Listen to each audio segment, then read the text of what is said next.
कि आप सोच भी नहीं सकते हैं। ठीक है, तो इसलिए इसको डिटेल से पढ़ लिया जाए। चलिए तो स्टार्ट करते हैं कि जो प्राइम मिनिस्टर होते हैं, प्राइम मिनिस्टर को हमको पढ़ना है। ये head of council of minister के जो है कि हेड होते हैं यही। तो सबसे पहले तो इसको जो है कि देखते हैं कि ये जो पार्लियामेंट्री सिस्टम हमारा गवर्नमेंट ऑफ इंडिया जो है क्या यहाँ पे लिया गया है, इस पार्लियामेंट्री सिस्टम के तहत ये प्रेसिडेंट जो है वो नॉमिनल एग्जीक्यूटिव होते हैं, जबकि प्राइम मिनिस्टर जो है कि वो रियल एग्जीक्यूटिव होते हैं। उसी को डिफेक्टो एग्जीक्यूटिव भी बोला जाता है। ठीक है, उसके बाद इन अदर वर्ड में कहें तो president is the head of state while the prime minister is the head of government होता है। ठीक है, तो क्या कहते हैं ये हेड ऑफ स्टेट और हेड ऑफ गवर्नमेंट में बड़ा। चलिए तो अपॉइंटमेंट देखते हैं, अपॉइंटमेंट कैसे होगा प्रेसिडेंट का। तो देखिए जो कॉन्स्टिट्यूशन है उसमें अपॉइंटमेंट के बारे में जो है कि कोई स्पेसिफिक प्रोसीजर नहीं दिया गया है, इस बात का ध्यान रखेंगे, क्योंकि कई बार बोल दिया जाता है कि ये इसमें दिया गया है या नहीं दिया गया है, इस तरीके के सवाल पूछे जाते हैं। तो ये बहुत क्लियर है कि कॉन्स्टिट्यूशन जो है कि किसी भी तरीके का कोई स्पेसिफिक प्रोसीजर जो है कि नहीं बताता है अपॉइंटमेंट के बारे में, प्रेसिडेंट के बारे में। और दूसरा जो है कि सिलेक्शन के बारे में भी और अपॉइंटमेंट के बारे में कुछ लिखा हुआ नहीं है स्पष्ट तरीके से। तो हम लोग अपॉइंटमेंट कैसे करते हैं, तो अपॉइंटमेंट जो क्या कहते हैं पार्लियामेंट्री नॉर्म्स है उसके तहत ही अपॉइंटमेंट होता है। तो आर्टिकल 75 में लिखा हुआ आपका कि प्राइम मिनिस्टर को अपॉइंट करेगा क्या करते हैं प्रेसिडेंट, और फिर जो है कि अदर मिनिस्टर को अपॉइंट कौन करेगा, प्रेसिडेंट, वो प्राइम मिनिस्टर के कहने पे ये लिखा हुआ है। तो prime minister shall be appointed by the president, ये ये बात आपको पता है। ठीक है, तो इसमें होता क्या है कि किसी को अपने मन से अपॉइंट कर दिया जाएगा क्या, ऐसा संभव है? ऐसा संभव नहीं है।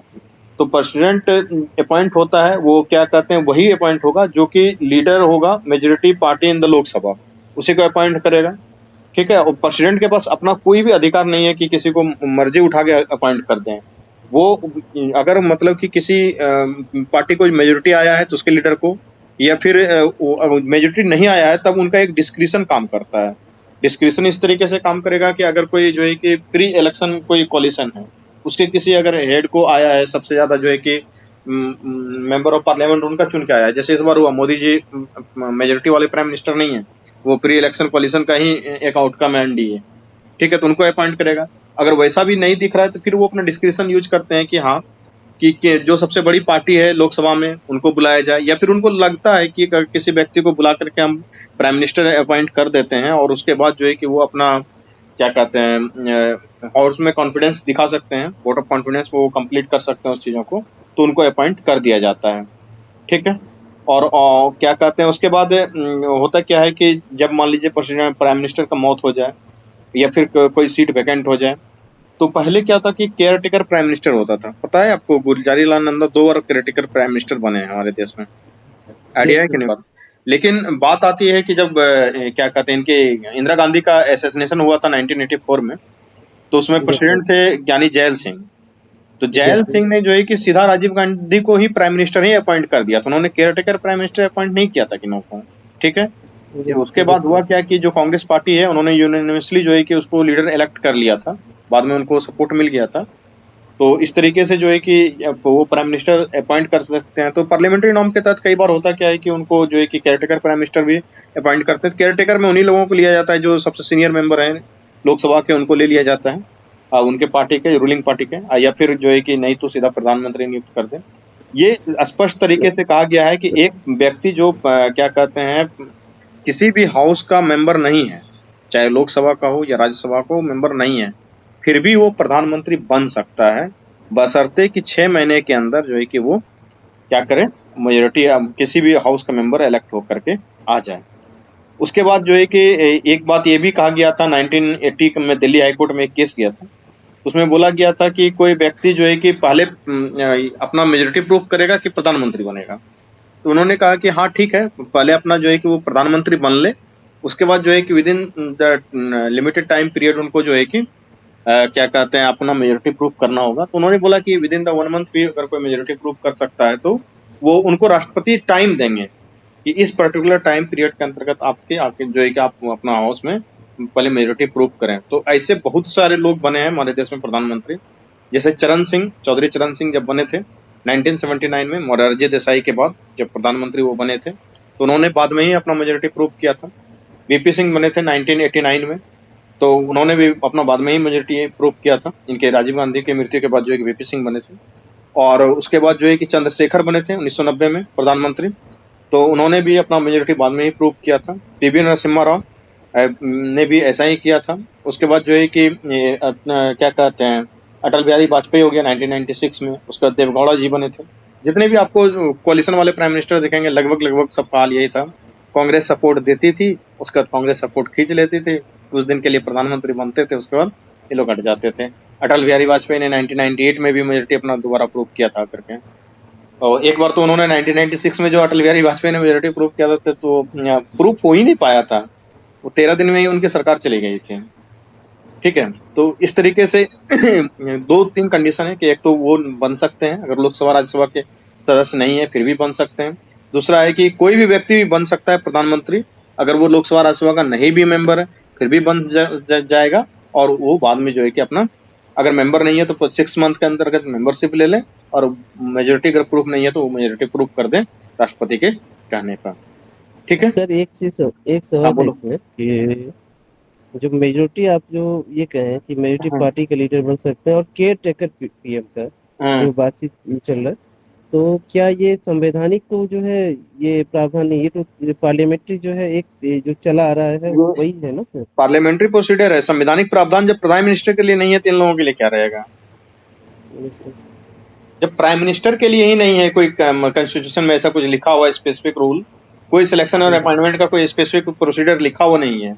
वो आर्टिकल 75 में सिर्फ इतना लिखा हुआ है कि the prime president should appoint the prime minister, इतना ही लिखा हुआ है। Prime minister should be appointed by the president, और कुछ लिखा हुआ ही नहीं है। तो जो पार्लियामेंट्री नॉर्म्स है उसके हिसाब से चल रहे हैं। ठीक है। उसके बाद फिर प्राइम मिनिस्टर का टर्म कितने दिनों के लिए होता है? बोल रहे हैं ये गलत है कि प्राइम मिनिस्टर का जो है जब तक कि लोकसभा कोई duration, house of duration fix नहीं है। जब तक उनको लोकसभा में बहुमत है तब तक वो जो है कि प्लीजर ऑफ प्रेसिडेंट के ऊपर रह सकते हैं। बहुमत खत्म, बात खत्म। वो जब तक जो है कि prime minister majority support enjoy कर रहा है लोकसभा में, तब तक तो वो प्राइम मिनिस्टर है। नहीं है तो बात खत्म है। कहाँ आप पढ़ लिए कि 5 साल के लिए प्राइम मिनिस्टर होता है? ऐसा कहीं नहीं होता है। उसके बाद फिर बना हुआ था कि हाँ? 5 इयर्स का जो 5 इयर्स का जो चलता है सिलेक्शन का प्रोसीड्यूर, हाँ, इससे वो बात सर सही है। मैक्सिमम टाइम दिया गया है, अधिकतम 5 साल तक भी रह सकता है हाँ, सर। मैक्सिमम 5 साल तक के लिए वो रह सकता है। बस मेजोरिटी जब तक वो एंजॉय करेगा तभी तक रह सकता है। अगर पूछ रहे टर्म कितना है तो कोई फिक्स टर्म नहीं है उसका।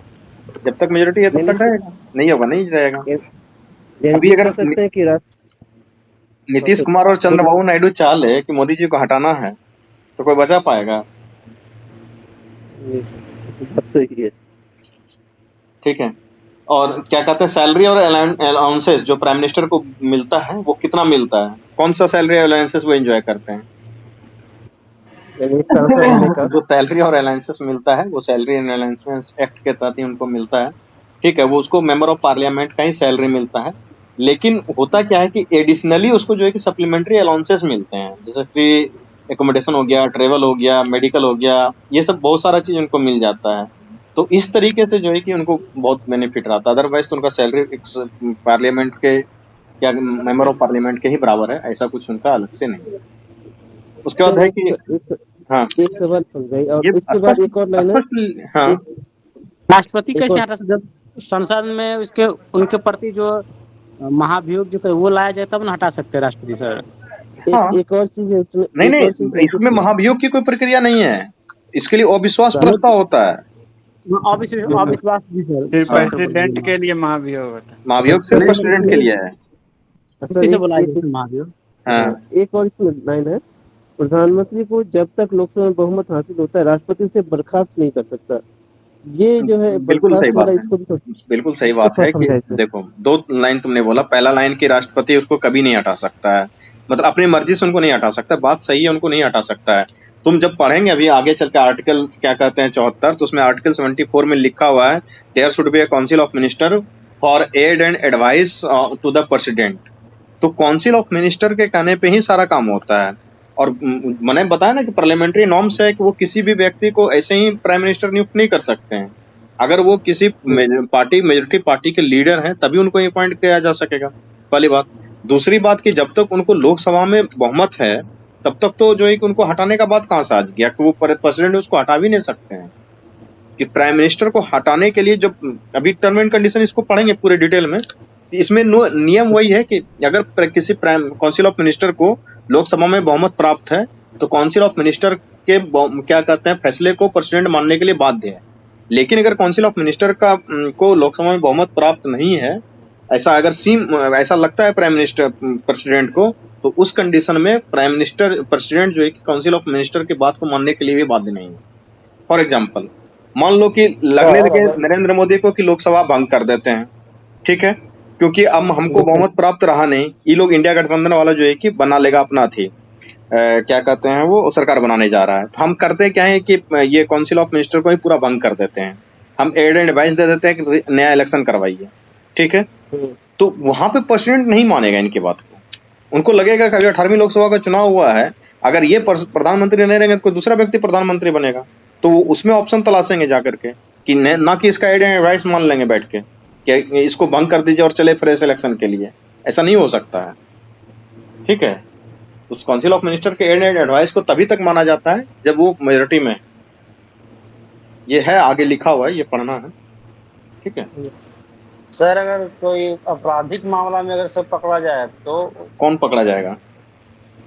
प्रधानमंत्री को अगर कोई आपराधिक मामला में केस हो तो उसमें प्रधानमंत्री जा सकता है। प्रधानमंत्री को आपराधिक मामला में केस होगा तो हाँ उसके ऊपर चलेगा, एक मतलब कि जनरल व्यक्ति की तरह उसके ऊपर अथी चलेगा, क्या कहते हैं मुकदमा चलेगा। उनको जो क्या कहते हैं मिलेगा इम्यूनिटी, सिर्फ और सिर्फ इनका इम्यूनिटी मिलने वाला है, जो मेंबर ऑफ पार्लियामेंट को इम्यूनिटी मिलता है उतना ही इम्यूनिटी उसके पास है कि वो संसद के चलने से 2 महीना पहले जो है कि उनको गिरफ्तार नहीं किया जा सकता है और संसद चलने के दरमियान उनको गिरफ्तार नहीं किया जा सकता, वो सब इम्यूनिटी वगैरह लिखा हुआ है, ठीक है। तो वही उतना ही मिलने वाला और कुछ नहीं मिलने वाला है, उनके ऊपर आपराधिक मुकदमा चलेगा, उनमें कोई डाउट नहीं है, ठीक है। हटाया नहीं जा सकता है, क्या हटाया नहीं जा सकता है?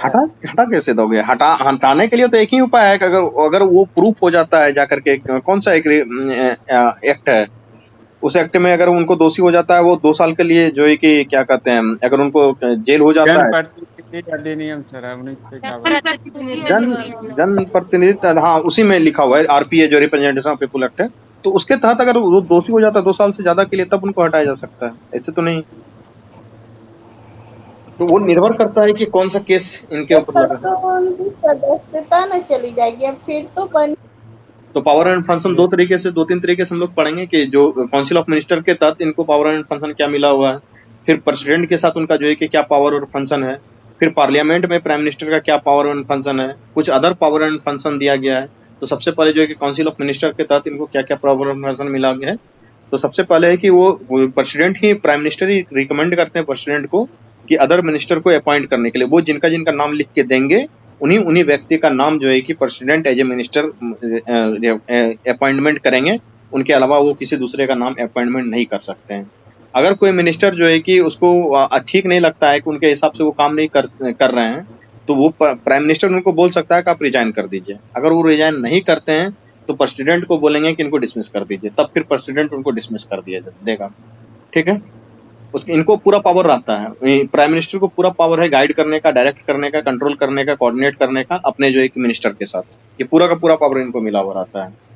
उसके बाद फिर जो है कि इनको जितना भी पोर्टफोलियो मिनिस्टर को अलॉट होता है कि फलना मंत्री ये मिलेंगे, जल मंत्री वो और खेल मंत्री ये बनेंगे, ये सारा का सारा काम प्रेसिडेंट का ही है, वो प्रेसिडेंट ही प्राइम मिनिस्टर का है, वो प्राइम मिनिस्टर बोलते हैं प्रेसिडेंट को, फिर प्रेसिडेंट सिर्फ और सिर्फ पॉइंट करते हैं कि हाँ ये मंत्री ये और वो मंत्री वो बनने जा रहा है, ठीक है। अगर वो रिजिग्नेशन दे देते हैं तो collapse of the council of minister हो जाएगा, यानी कि अगर वो प्राइम मिनिस्टर रिजाइन किए तो collapse of the council of minister होगा, पूरा काउंसिल ऑफ मिनिस्टर ही बंद हो जाने वाला है, ठीक है। उसके बाद फिर क्या आता है कि अगर प्राइम मिनिस्टर का रिजिग्नेशन होगा या प्राइम मिनिस्टर का डेथ होता है तो वो वैक्यूम क्रिएट कर देता है, हमने बताया था पहले, उससे पहले भी शून्यता क्रिएट करता है। लेकिन अगर किसी मिनिस्टर का रिजिग्नेशन होता है या किसी मिनिस्टर का डेथ होता है तो वहाँ पे सिर्फ और सिर्फ वैकेंसी क्रिएट होता है। मतलब कि अगर मान लो अरुण जेटली मर गए तो उनके जगह पे नया वित्त मंत्री नियुक्त होगा, अगर मोदी जी मर गए तो पूरा का पूरा काउंसिल ऑफ मिनिस्टर गया, अब फिर नया प्राइम मिनिस्टर बनेगा, चाहे अमित शाह बनना हो चाहे जिसको भी बनना हो वो बनेगा, अब फिर से पूरे के पूरे काउंसिल ऑफ मिनिस्टर को ओथ लेना पड़ेगा, फिर से उनको जो है कि पोर्टफोलियो अलॉट करना पड़ेगा, ठीक है। तो ये अंतर है एक प्राइम मिनिस्टर के डेथ में या फिर रेजिग्नेशन में, और एक मिनिस्टर के डेथ और रेजिग्नेशन में। ये बहुत बड़ा अंतर है। प्रेसिडेंट के साथ क्या है, तो प्रेसिडेंट के साथ इनका क्या है कि ये प्रिंसिपल कम्युनिकेटर होते हैं।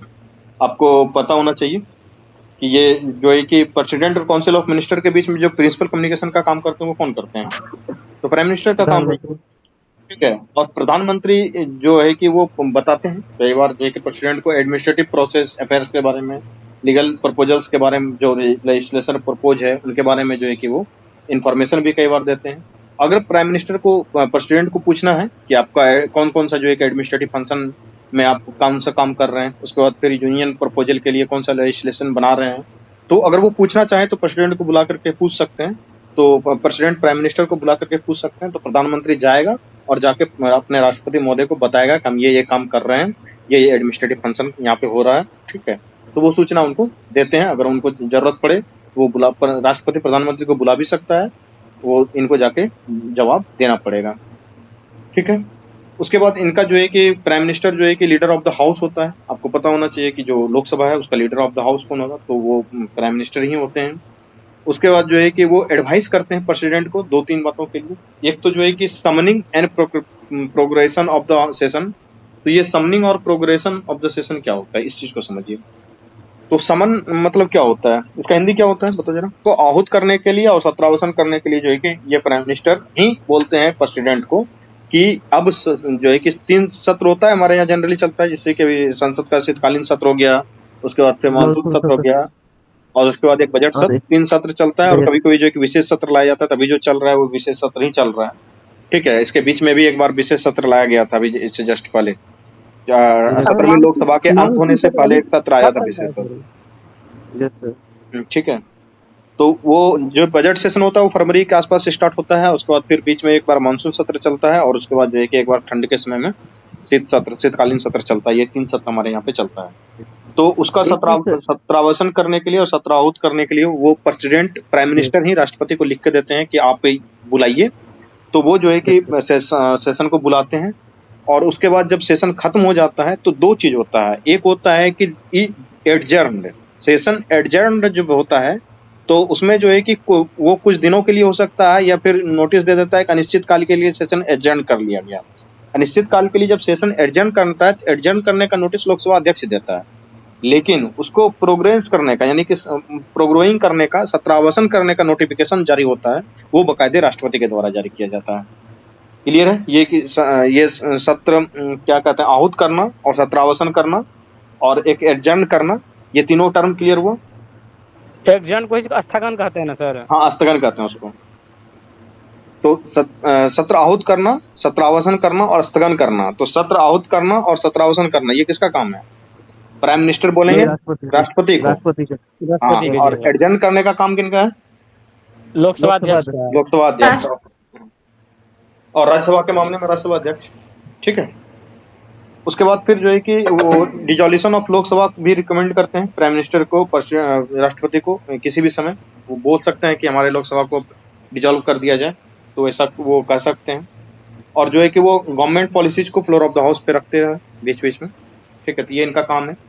इसके बाद जो है कि नीति आयोग, ये बहुत इंपॉर्टेंट है कि वो चेयरमैन होते हैं। जो नीति आयोग का है उसका चेयरमैन होता है प्रधानमंत्री।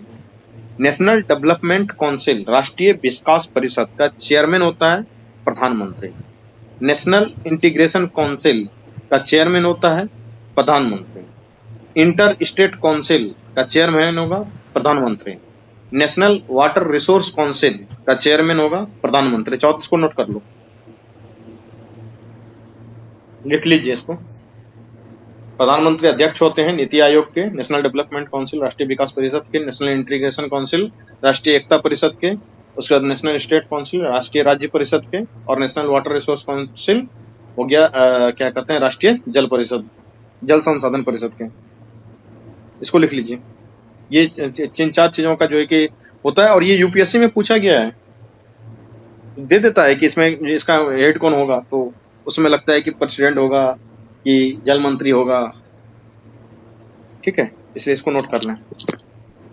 लिखना है या आगे बढ़े? हाँ, लिख लो।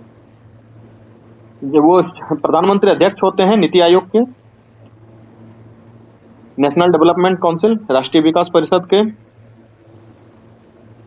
नेशनल इंटीग्रेशन काउंसिल राष्ट्रीय एकता परिषद के, इंटर स्टेट काउंसिल अंतरराज्यीय परिषद के,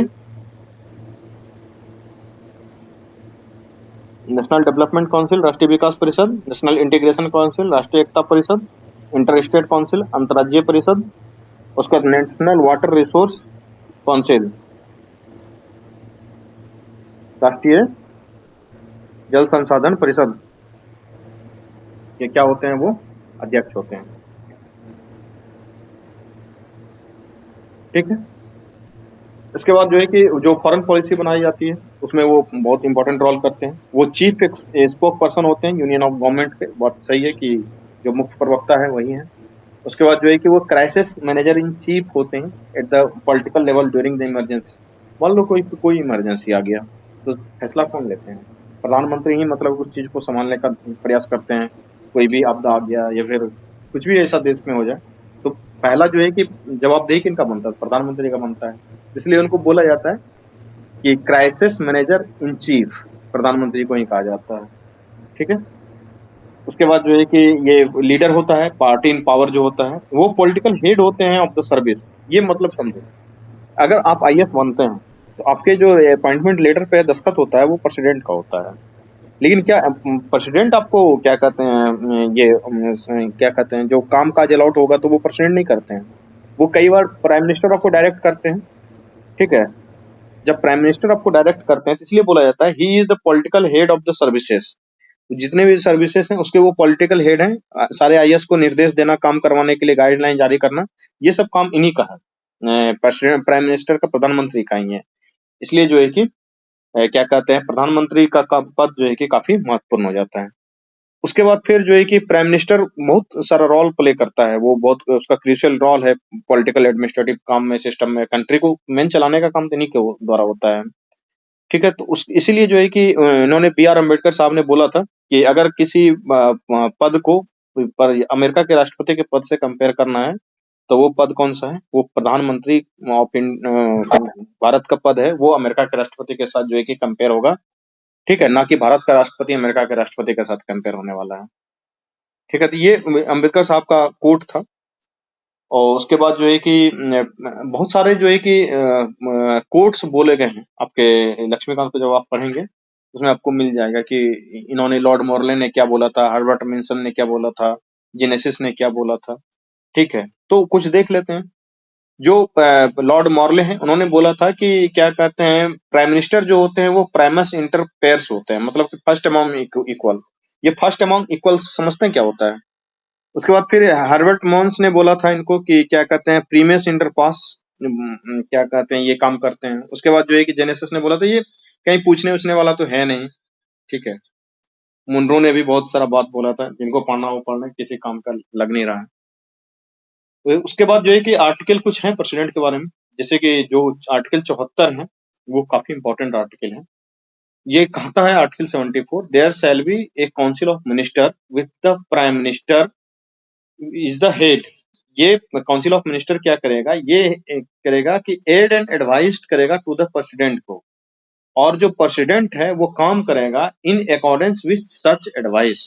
ये आर्टिकल 74 में लिखा हुआ है। ये आर्टिकल इस बार के लिए काफी महत्वपूर्ण कि एक काउंसिल ऑफ मिनिस्टर होगा जिसका कि हेड प्राइम मिनिस्टर को होगा, और वो प्राइम मिनिस्टर का जो काउंसिल ऑफ मिनिस्टर है वो जो है कि एड एंड एडवाइस करेगा प्रेसिडेंट को, और प्रेसिडेंट जो फैसला लेगा वो काउंसिल ऑफ मिनिस्टर के फैसले को ही फैसला माने।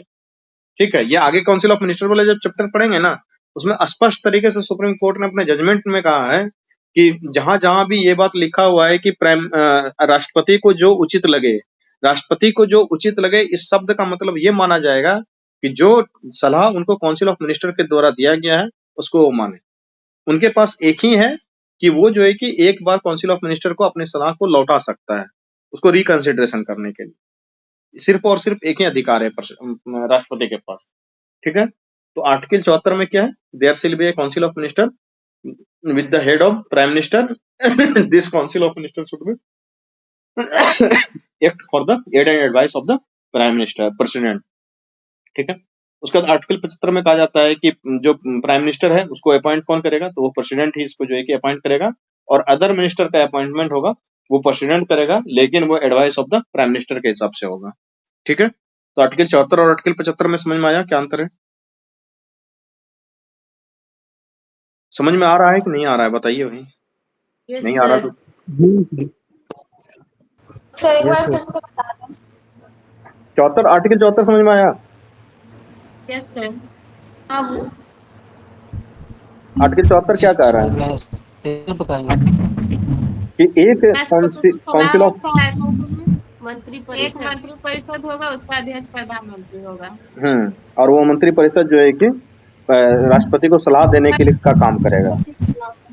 ठीक है, आर्टिकल 75 में कह रहा है कि प्रधानमंत्री की नियुक्ति राष्ट्रपति के द्वारा किया जाएगा और अन्य सभी मंत्रियों का नियुक्ति प्रधानमंत्री के सलाह पे राष्ट्रपति करेगा। क्लियर है? Yes clear. स्पष्ट है, मतलब ये याद ही कर लेना है। आर्टिकल 75 में ही ये लिखा हुआ है कि प्रधानमंत्री की नियुक्ति राष्ट्रपति करेगा और अन्य मंत्रियों की नियुक्ति प्रधानमंत्री के कहने पे राष्ट्रपति करेगा। ठीक है, एक क्वेश्चन कभी कभी जो है सर अराइज होता है कि हाँ। भारत में प्रधानमंत्री शब्द की जो है प्रधानमंत्री पद की हाँ। चर्चा जो है वो कहीं नहीं की गई है, वहां पर मंत्री परिषद की चर्चा की गई है। प्रधानमंत्री पद ये कहीं पर सुने थे हम सर, गलत है या सही सर? क्या बोला? प्रधानमंत्री पद की चर्चा कहीं नहीं की गई है। जैसे प्रधानमंत्री पद की चर्चा नहीं की गई, प्रधानमंत्री ये मंत्री परिषद की चर्चा की गई, मंत्री परिषद प्रमुख की चर्चा की गई, ना कि प्रधानमंत्री। ऐसा कुछ मंत्री परिषद प्रमुख की चर्चा की गई है, तो अगर मंत्री परिषद प्रमुख भी होता है तो वो प्रधानमंत्री ही होगा। प्रधानमंत्री होता है वो तो समझ लिखा हुआ है सर कॉन्स्टिट्यूशन में, क्योंकि आर्टिकल 24 में 74 इसी को डिफाइन ही करता है, तो इसमें कहीं प्रधानमंत्री होगा मंत्री परिषद का। हाँ, तो मंत्री परिषद का अगर प्रमुख भी बोलते हैं तो वो प्रधानमंत्री ही होता है। ठीक है, कैबिनेट शब्द जो है ना सर वो बाद में जोड़ा गया था। कैबिनेट तो खैर बाद में जोड़ा गया है, ये बात सही है कि आर्टिकल 352 के तहत उसको कैबिनेट को जोड़ा गया है, और वो 44वें कॉन्स्टिट्यूशनल अमेंडमेंट एक्ट में कैबिनेट को जोड़ा गया है। और वो इसलिए जोड़ा गया था कि उसमें इंदिरा गांधी जी ने जो फैसला लिया था इमरजेंसी का, वो फैसला अपने मन से उन्होंने ले लिया था, अपने कैबिनेट से भी नहीं पूछा था। तो आर्टिकल जब क्या कहते हैं 44 कॉन्स्टिट्यूशनल अमेंडमेंट एक्ट किया गया था, तो उस टाइम पे स्पष्ट लिख दिया गया है कि नेशनल इमरजेंसी डिक्लेयर करने से पहले जो कैबिनेट मिनिस्टर का रैंक का जितना भी व्यक्ति होता है उसको लिखित में जो है कि देना पड़ेगा प्रेसिडेंट को कि हाँ नेशनल इमरजेंसी लगाया जाए। सिर्फ प्रधानमंत्री अकेले अपने फैसला नहीं ले सकता इमरजेंसी लगाने के लिए, जब तक पूरा कैबिनेट मिनिस्टर उसमें दस्तखत नहीं कर देता है तब तक जो है कि इमरजेंसी आप नहीं लगा सकते हैं देश में। तो इसलिए उन्होंने जो है कि कैबिनेट को बाद में डिफाइन किया है, और ये कैबिनेट को डिफाइन किया गया है 44 कॉन्स्टिट्यूशनल अमेंडमेंट एक्ट के तहत 1978 में, और इसको जो है कि इंसर्ट कर दिया गया है आर्टिकल 352 के तहत। ठीक है, यस सर। ठीक है, तो उसके बाद जो है कि आर्टिकल 74-75 हम लोगों ने देख लिया। उसके बाद कुछ ऐसे जो है कि प्राइम मिनिस्टर हैं जो पहले चीफ मिनिस्टर थे, तो मोरारजी देसाई। ये पूछा गया इस बार कैथी वाले क्वेश्चन में, क्या कहते हो इसमें जो अभी कौन सा चल रहा था, एक एग्जाम हुआ है जी, बीपीएससी ही लिया था, प्रधानाध्यापक का एग्जाम। हाँ, तो उसमें ये पूछा गया था क्वेश्चन कि कौन कौन से जो है कि प्रधानमंत्री ऐसे हैं जो कि पहले राज्य के मुख्यमंत्री थे। मोरारजी देसाई कहाँ के प्रधान मुख्यमंत्री थे पहले? मोरारजी देसाई के बारे में ये देसाई है महाराष्ट्र के थे सर क्या? बम्बई स्टेट के ये प्राइम चीफ मिनिस्टर थे। ठीक है, बम्बई स्टेट कहने का मतलब क्या है? बम्बई स्टेट महाराष्ट्र का सकते प्रोविंस क्या बात? बम्बई तो वही बम्बई के होंगे। बम्बई कहने का मतलब, बम्बई स्टेट कहने का मतलब है कि अनडिवाइडेड मुंबई, जहाँ जिसमें गुजरात और महाराष्ट्र दोनों एक साथ था। ठीक है, वो उसके मुख्यमंत्री रहे थे 1952 से 56 के दरमियान। 1960 में इसका डिवीजन हुआ है, उससे पहले तो एक ही था वो। ठीक है, उसके बाद चरण सिंह का नंबर आता है। तो चरण सिंह कहाँ के मुख्यमंत्री थे? हरियाणा यूपी के। यूपी के चरण सिंह यूपी के मुख्यमंत्री थे। जी ठीक सर, है, उनके नाम हाँ, चरण सिंह यूनिवर्सिटी भी है ना उत्तर प्रदेश में जी। जी सर, सरकारी यूनिवर्सिटी है सर। हाँ, तो फिर अच्छा, अच्छा। चरण सिंह तब उत्तर भी प्रदेश के चरण मुख्यमंत्री थे और वो अनडिवाइडेड उत्तर प्रदेश के मुख्यमंत्री थे। अनडिवाइडेड उत्तर प्रदेश मतलब उत्तराखंड उत्तराखंड संयुक्त प्रांत शामिल जो थे। था हाँ, उत्तराखंड उसी में शामिल था। संयुक्त प्रांत नहीं, उत्तर प्रदेश। उत्तराखंड में यूपी है। उत्तराखंड जब उसमें मिला हुआ था उस समय की बात है। उसके बाद विश्वनाथ प्रताप सिंह कहाँ के थे ये? ये यूपी यूपी के ही थे। इनका घर शायद बलिया ही था। Yes sir.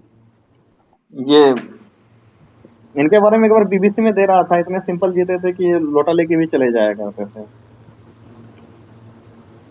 सर उस समय तो विश्वनाथ बना प्रताप हुआ नहीं सिंह। था, उसमें तो बना भी नहीं था सर बाथरूम वगैरह भी। हाँ, जो भी मोदी जी रहे। आए नहीं थे, मोदी जी आए नहीं थे उस समय। उसके बाद पीवी नरसिम्हा राव, यस ये सर, कहाँ ये के आंध्र साउथ मुख्यमंत्री के थे, प्रदेश की थे। साउथ के थे, ये आंध्र आपके प्रदेश।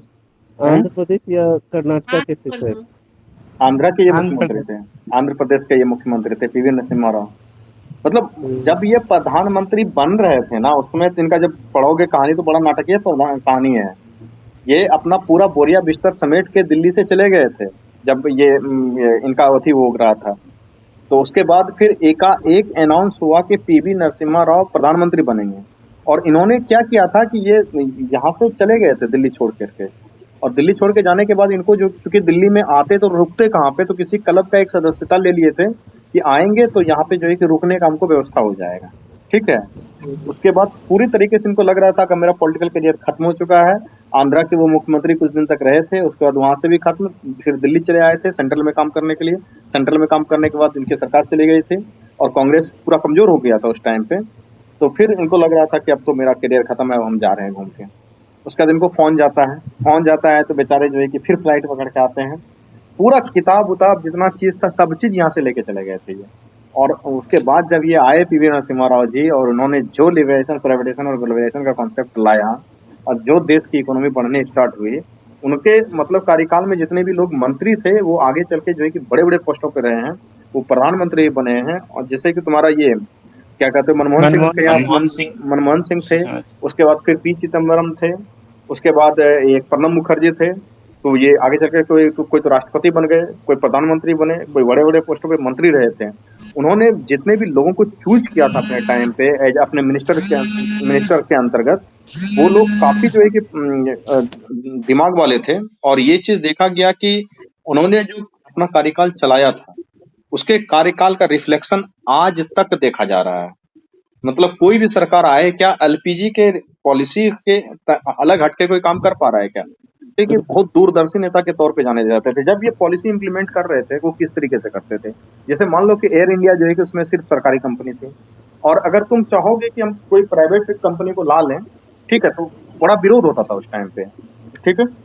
तो उन्होंने क्या पॉलिसी अपनाया, जैसे कि सरकारी बस चलती थी पहले, वो परिवहन निगम की बसें चला करते थे, या सरकारी सिर्फ और सिर्फ एक ही एयरलाइंस होता था, एयर इंडिया। तो उन्होंने क्या बोला कि ठीक है, आप लोग विरोध मत कीजिए, एयर इंडिया चल रहा है, ये चलेगा, और हम जो है कि प्राइवेट एयरलाइंस को इंट्रोड्यूस कर देते हैं, वो भी चलेगा, ये भी चलेगा। उन्होंने एक एग्जांपल दिया कि इस तरीके से अगर आप पॉलिसी बनाएंगे कि देश का सड़क है और उस सड़क पे सिर्फ और सिर्फ सरकारी बसें ही चलेंगी, तो देश का विकास कैसे होगा? सरकारी बसें भी चलेंगी, प्राइवेट बसें भी चलेंगी। तो उन्होंने बैंकिंग में भी वही किया, सरकारी बैंक भी रहेगा, प्राइवेट बैंक भी रहेगा। इंडस्ट्री में सरकारी इंडस्ट्री भी रहेंगी, पीएसयूज भी रहेंगे, प्राइवेट इंडस्ट्री भी आएगा साथ साथ। तो उन्होंने इस तरीके से विरोध को थामा, और वो उनका जो सरकार चल रहा था वो सरकार मेजोरिटी का सरकार नहीं था, फिर भी उन्होंने पूरे के पूरे 5 साल तक अपना कार्यकाल पूरा किया था। उस समय कोalition गवर्नमेंट बहुत मतलब कि जोरों पे था।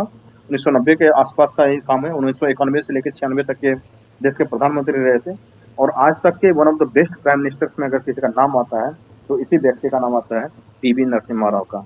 मतलब कि जिस व्यक्ति को लग रहा था कि जीवन में पूरा अंधेरा है, अब कुछ नहीं हो सकता है, उस व्यक्ति के जीवन में इतना उजाला आया और उन्होंने देश को कितना ऊंचाई तक लेके गया। इसलिए कहा जाता है कि जिंदगी में कभी होप नहीं खोना चाहिए। ठीक है। उसके बाद एक व्यक्ति और हैं जो एचडी देवगौड़ा जी हैं। ये कर्नाटक के मुख्यमंत्री पहले थे, और ये आगे चल के जो है कि प्रधानमंत्री भी बने थे हमारे देश के, और ये जिंदा भी हैं, और बाद बाकी तो कोई जिंदा भी नहीं है। देवेगौड़ा भी जिंदा है। इनके बारे में एक कहानी है कि लालू प्रसाद वगैरह सब लोग जब ये बैठे थे कि कौन प्रधानमंत्री बनेगा, कोalition गवर्नमेंट था, कांग्रेस भी बोल रही थी कि कौन बनेगा, आप लोग में से बना लीजिए, तो कोई जो है एक दूसरे का नाम सजेस्ट नहीं कर रहा था, और ये जो है चुपचाप से बैठे हुए थे। तो लालू जी अचानक से इनका हाथ पकड़ के सब लोग पूछ रहा था कि लालू जी आप ही बोल रहे थे कि पीएम बना देंगे, किसको बनाइएगा? इन्होंने अचानक से बोला था कि अगर कोई बनेगा नहीं बनेगा, हमको नहीं बनाओगे, एक काम करो इसको ही बना दो। उन्होंने हाथ उठा के कर दिया कि इसी को बना दो। अब नाम एक्सीडेंटल भी वो प्राइम बोल मिनिस्टर नहीं हो पा गए। रहे और नाम भी नहीं बोल पा रहे थे लालू जी, इनका HD देवगौड़ा का, इसी को बना दो देवगौड़ा देव करके। और उनको विश्वास नहीं हो रहा था, जब वो प्रधानमंत्री पद का जब ये ले लिए उसके बाद उनको विश्वास है कि प्रधानमंत्री बन गए। अरे जब बीपी सिंह का अथी हो रहा था, क्या कहते हैं, जब प्रधानमंत्री इनको बनाया जा रहा था, तो इनके साथ किसी और को था कि प्रधानमंत्री इनको नहीं बनना था, इनके जो कलीग थे उनको प्रधानमंत्री बनना था। क्या था कि आप जो है कि आप ही को सपोर्ट देंगे और आप ही को प्रधानमंत्री बनाएंगे।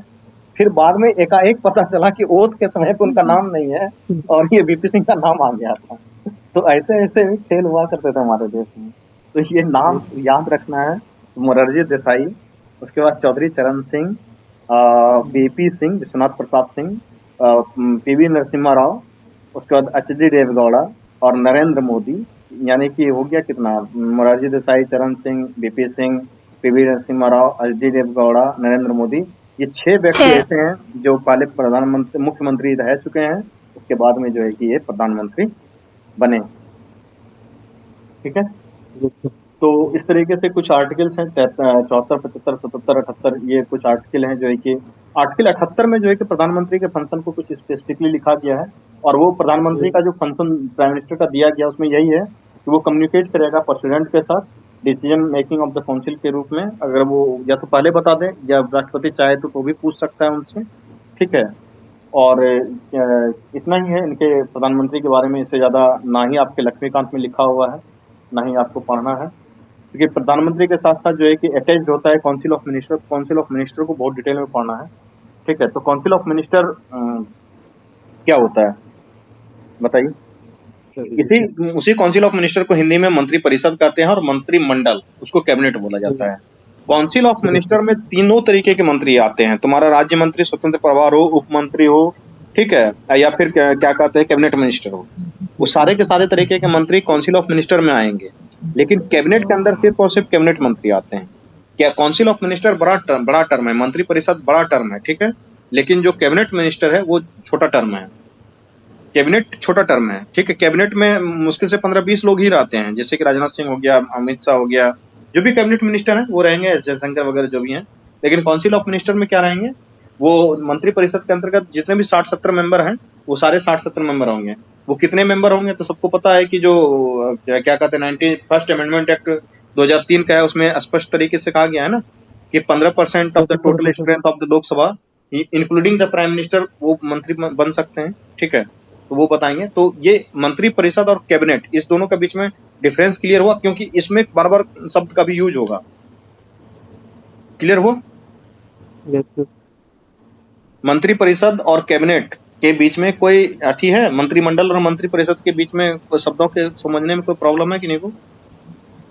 अब समझे सर अभी क्या बोले कि 15%?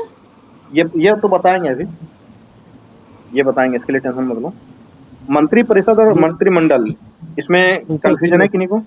नहीं है ना? नहीं सर, कंफ्यूज नहीं है सर। मंत्री परिषद एक बड़ा सर्कल हो गया, हाँ बड़ा सर्किल हो गया, और क्या मंत्रिमंडल छोटा सर्किल हो गया। मंत्रिमंडल ज्यादा पावरफुल होगा मंत्री परिषद से, इस बात को ध्यान रखिएगा। उसके बाद लास्ट में ये भी बताएंगे उसके बीच में क्या अंतर है, वो डिटेल में बताएंगे अभी।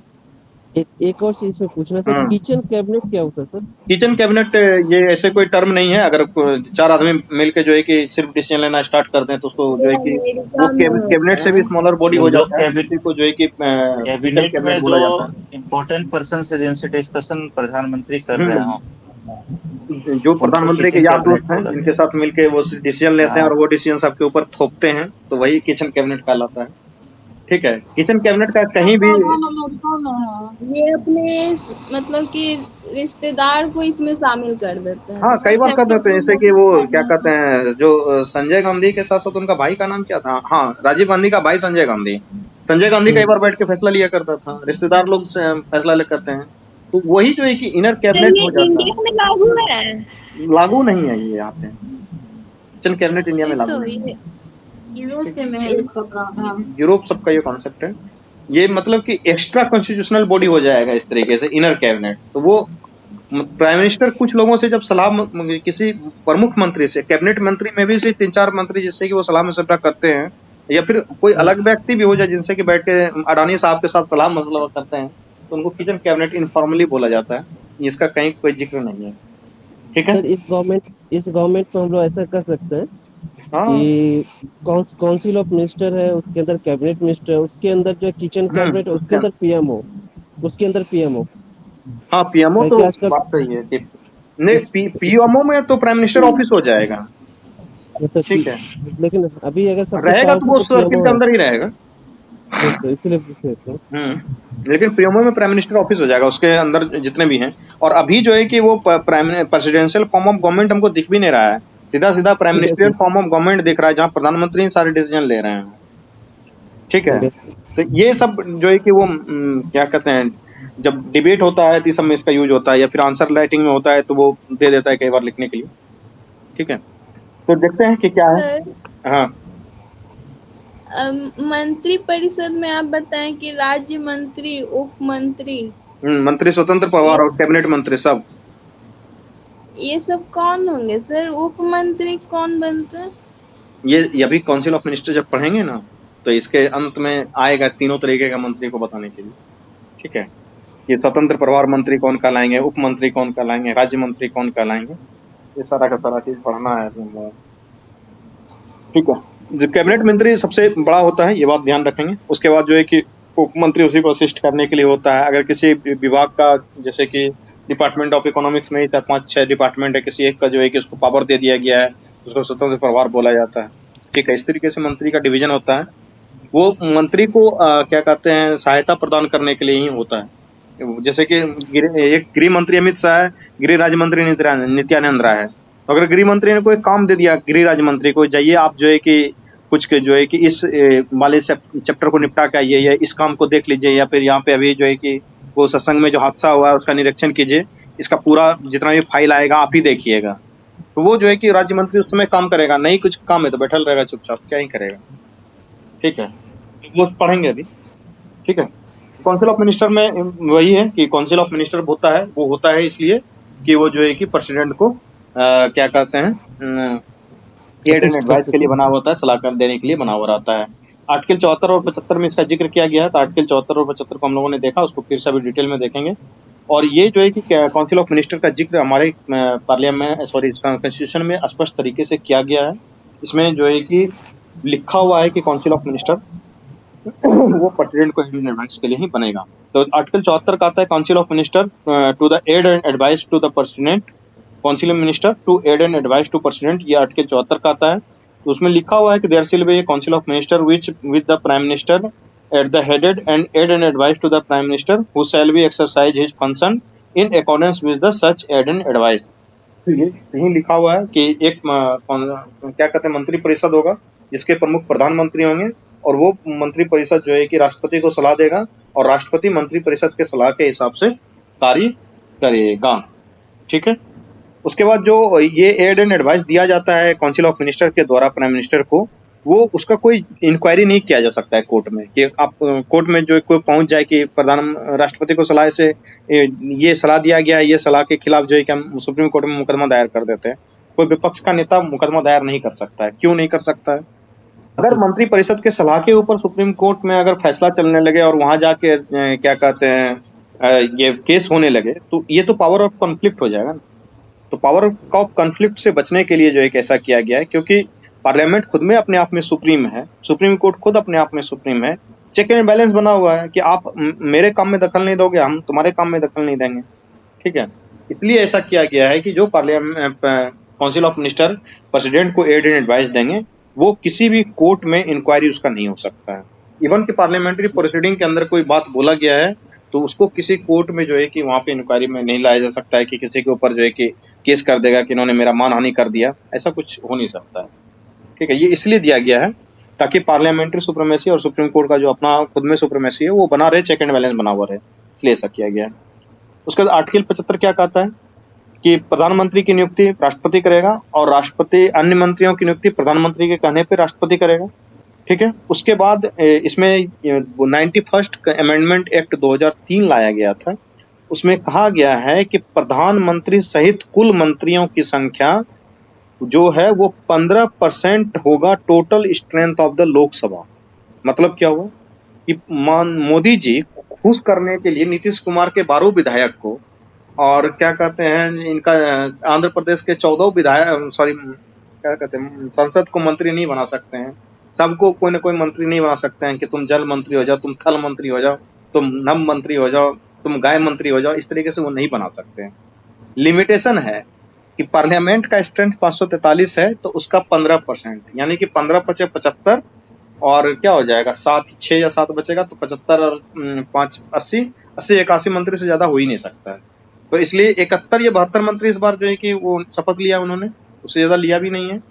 ठीक है, तो टोटल 15% ही स्ट्रेंथ हो सकता है लोकसभा का। ये बोला गया था 91st अमेंडमेंट एक्ट 2003 के तहत। ठीक है, ये ध्यान रखेंगे। उसके बाद जो है कि उन्होंने एक बात और बताया था कि अगर कोई व्यक्ति डिस्क्वालीफाई हो जाते हैं किसी पॉलिटिकल ग्राउंड पे या फिर जो है कि किसी का डिस्क्वालिफिकेशन हो जाता है किसी केस के फैसले आने पर, तो उसके बाद क्या होगा कि वो मंत्री नहीं रह सकता है। ठीक है, अगर वो किसी पॉलिटिकल पार्टी ने किसी को डिस्क्वालीफाई कर दिया या किसी भी ग्राउंड पे वो डिस्क्वालीफाई हो जाते हैं तो वो मंत्री नहीं रह सकते हैं। जैसे कि आरपीए एक्ट के तहत ही अगर वो 1991 में आया था ना एक एक्ट, भागना था कौन सा, अरे रिप्रेजेंटेशन ऑफ पीपुल एक्ट में जो केस होता है 2 साल का, अगर किसी को जेल हो जाता है तो उसका तो मंत्री नहीं रह सकता है। मंत्री क्या संसद कुछ भी नहीं रह सकता है वो।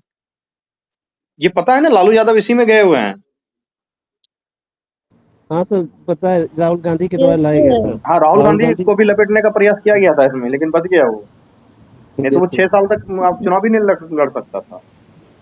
ठीक है, तो ये भी 91st कॉन्स्टिट्यूशनल अमेंडमेंट 2003 में ही लाया गया है और 91st कॉन्स्टिट्यूशनल अमेंडमेंट का तहत ही कहा गया है कि मिनिस्टर का जो नंबर होगा वो 15% से ज्यादा जो है कि स्ट्रेंथ ऑफ द लोकसभा से नहीं हो सकता है। ये सिर्फ लोकसभा में ही लागू नहीं है बल्कि विधानसभा में भी ये बात लागू है कि विधानसभा में भी 15% से ज्यादा जो है कि मेंबर को मंत्री नहीं बनाया जा सकता है।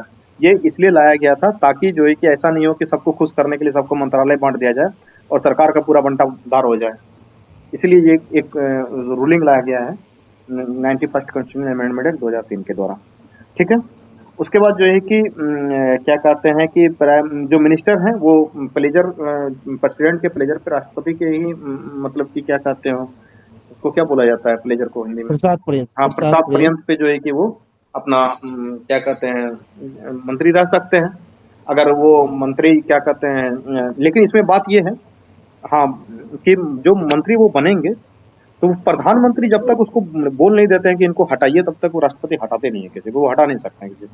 ठीक है, उसके बाद जो कलेक्टिव काउंसिल ऑफ मिनिस्टर है वो कलेक्टिवली रिस्पॉन्सिबल होते हैं टू द लोकसभा। ये बात पता है, जो भी मंत्री परिषद है वो लोकसभा के प्रति सामूहिक रूप से जिम्मेदार होते हैं। सर इसमें मेरा एक सवाल है, क्या जो है ये तो सही है कि जो लोकसभा के प्रति जिम्मेदार होते हैं, क्या वो प्रधानमंत्री के प्रति भी जिम्मेदार होंगे मिनिस्टर? क्या जिम्मेदार होगा? कोई भी कार्य अगर वो करते हैं तो प्रधानमंत्री के प्रति जिम्मेदार जवाबदेह होने का मतलब होता है कि उसको लोकसभा में आके बकायदे जवाब देना पड़ता है कि हमने ये काम किया, उससे ये डिसीजन हुआ, उसके बाद उससे ये फैसला आया था, उसका ये फायदा ये घाटा हुआ, वो उसको जवाब देना पड़ता है वहाँ। ये प्रधान मिनिस्टर के प्रति जिम्मेदार नहीं होते हैं। वो कलेक्टिवली अगर जिम्मेदारी है उनकी तो क्या कहते हैं लोकसभा के प्रति है। अगर उनकी पर्सनली मतलब कि व्यक्तिगत रूप से अगर जिम्मेदारी है तो राष्ट्रपति के प्रति है, प्रधानमंत्री के प्रति किन्हीं की जिम्मेदारी नहीं है कहीं नहीं। राष्ट्रपति के प्रति वो व्यक्तिगत रूप से जिम्मेदार होते हैं, सामूहिक रूप से जो है कि लोकसभा के प्रति जिम्मेदार होते हैं, प्रधानमंत्री के प्रति कोई जिम्मेदार नहीं होते हैं। उसके बाद जो है कि एक मिनिस्टर है वो मंत्री बन सकता है अगर वो किसी भी जो है कि हाउस का मेंबर नहीं है, फिर भी बशर्ते है कि 6 महीने के अंदर जो है कि उसको लोकसभा या राज्यसभा का मेंबरशिप लेना पड़ेगा। ठीक है, उसके बाद जो है कि सैलरी और अलाउंसेस को मिनिस्टर को मिलेगा, तो वो कौन डिसाइड करेगा सैलरी और अलाउंसेस? संसद ही डिसाइड करता है कि कितना सैलरी और अलाउंसेस मिलेगा। ठीक है, उसके बाद जो है कि वो एग्जीक्यूटिव जितने भी एक्शन होते हैं वो कंडक्ट ऑफ द बिजनेस में वो प्रेसिडेंट के नाम पे ही ये लोग लेते हैं, वो जितना बिजनेस करवाया जाता है।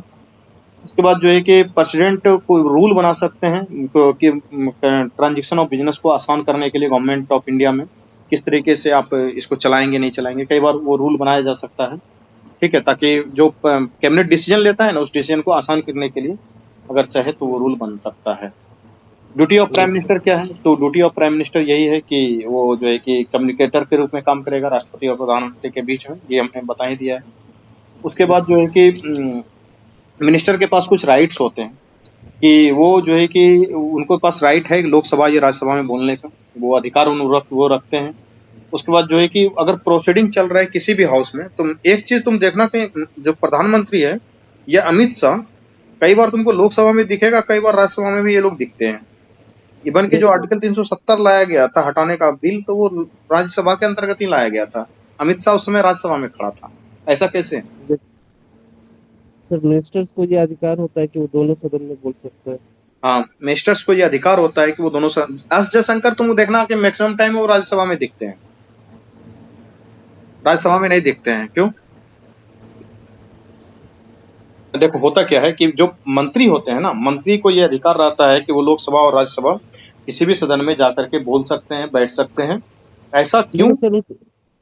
सर कौन सा मंत्री जाता है? कैबिनेट मंत्री का ना सिर्फ सर?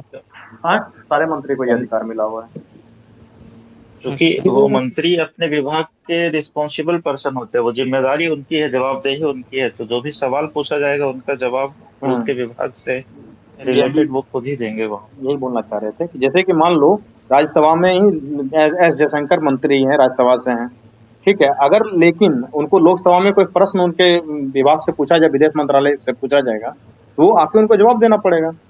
अगर लोकसभा में किसी मंत्री को कुछ जो है कि प्रश्न पूछा जाएगा, तो वो अब वहां पे उनको जाना पड़ेगा।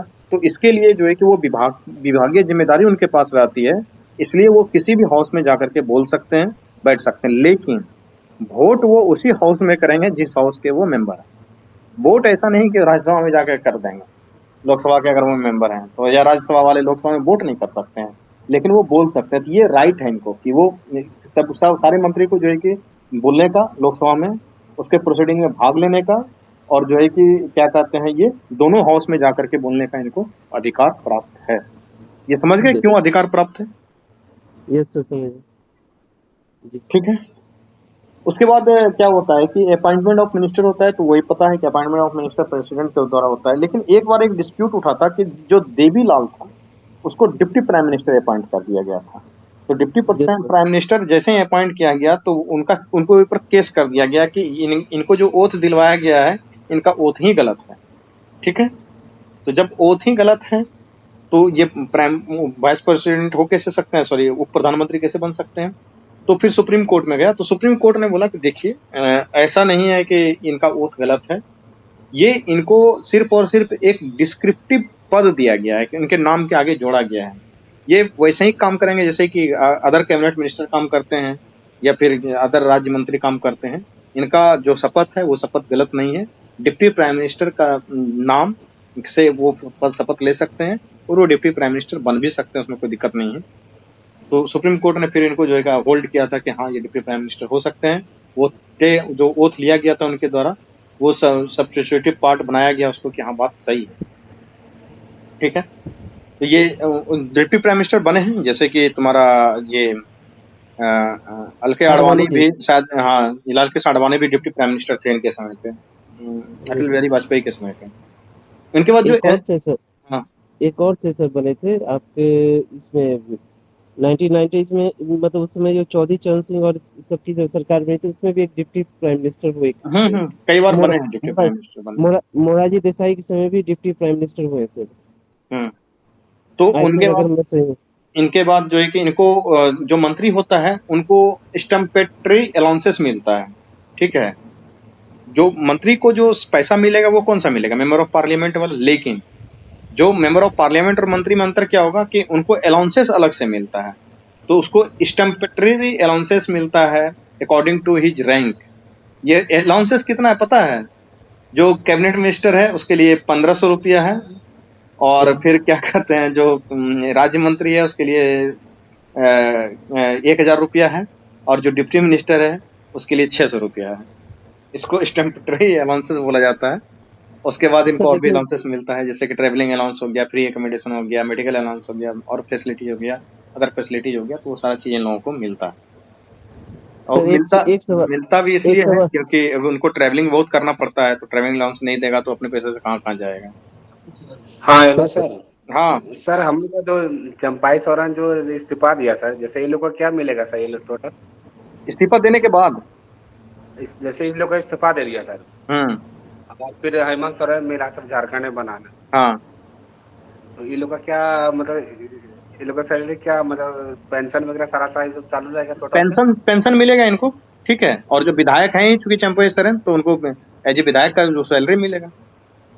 सर एक कंफ्यूजन हमेशा ये हम्म बना रहता है कि कोई हम्म एक व्यक्ति जो है अगर एक बार मतलब ये हमेशा चलते रहता है कि एक बार अगर कोई जो है विधायक या एक बार सांसद बन गया तो उसको हम्म उसको जो है वो पेंशन वगैरह उसको हमेशा मिलते रहेगा जीवन भर। हम्म। तो ये क्या ये मतलब सही है? ऐसा है कि एक बार विधायक नहीं है, अगर कोई व्यक्ति 3 बार विधायक तो उसको 3 पेंशन बनेगा, ठीक है। ये कौन सा सागर 3 पेंशन बनेगा वो भी? 3 पेंशन मतलब कि मान लो कि 80,000 रुपया सैलरी था विधायक के रूप में, तो यस एक सर, बार विधायक रहा तो 40,000 रुपया बना, फिर यस दूसरे बार सर। विधायक बना तो फिर जो है कि 40 रुपया बना, और फिर एक बार सांसद बन गया तो उनको 1 लाख मान लो सैलरी है या 1.5 लाख सैलरी है, उसका पेंशन 75,000 मिला, तो 40,000 प्लस 75,000 जोड़ लो। ये सर ऐसा सर मुख्यमंत्री बन गया तो फिर उसका भी पेंशन मिलेगा सर? मुख्यमंत्री हे को हाँ पेंशन भगवान। मिलेगा, उसको पेंशन तो वही मिलता है, क्या कहते हो तुम्हारा विधानसभा के विधायक की तरह ही पेंशन मिलता है, मुख्यमंत्री का सर कोई अलग से पेंशन तो नहीं ये होता है, लेकिन हाँ तब मिलता सर है। तब कुछ तब राज्यों एक विधायक में के तो सवाल ये पेंशन नियम होगा? है कि मुख्यमंत्री को आजीवन बंगला भी दिया जाता है, जो एक बार मुख्यमंत्री रह गया उनको आजीवन बंगला दिया जाता है। इवन के बिहार में भी शायद ये नियम है कि उनको दिया जाता है, फिर पटना हाईकोर्ट ने उसको हटाया था कि नहीं नहीं।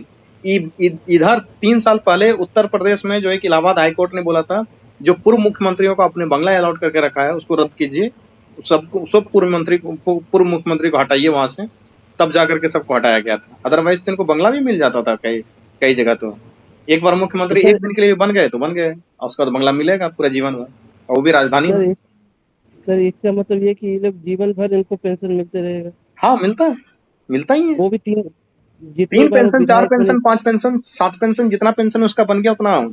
और ऐसा नहीं कि उनको सर पूरे सर यहाँ कार्यकाल पूरा करना है, 3-4 महीने के लिए भी विधायक है तो भी पेंशन मिलता है उनको।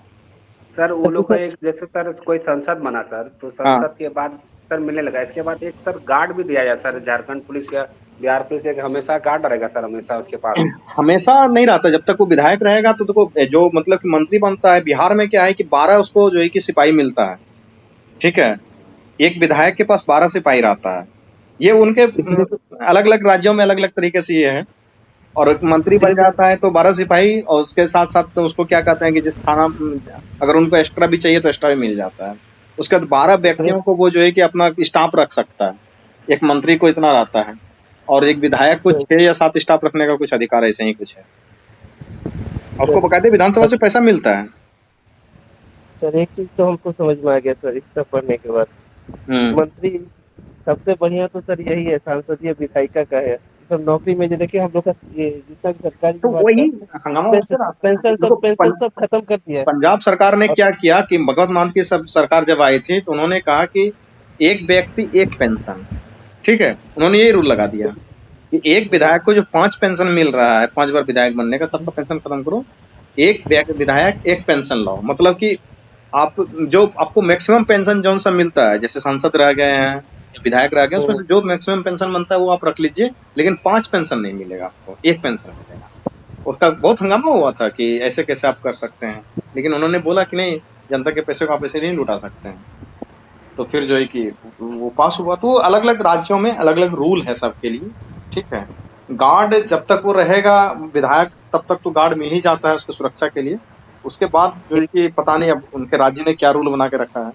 पूर्व विधायक सर के लिए एक शायद गार्ड की व्यवस्था नहीं होती, विधायक को मिलता है सर।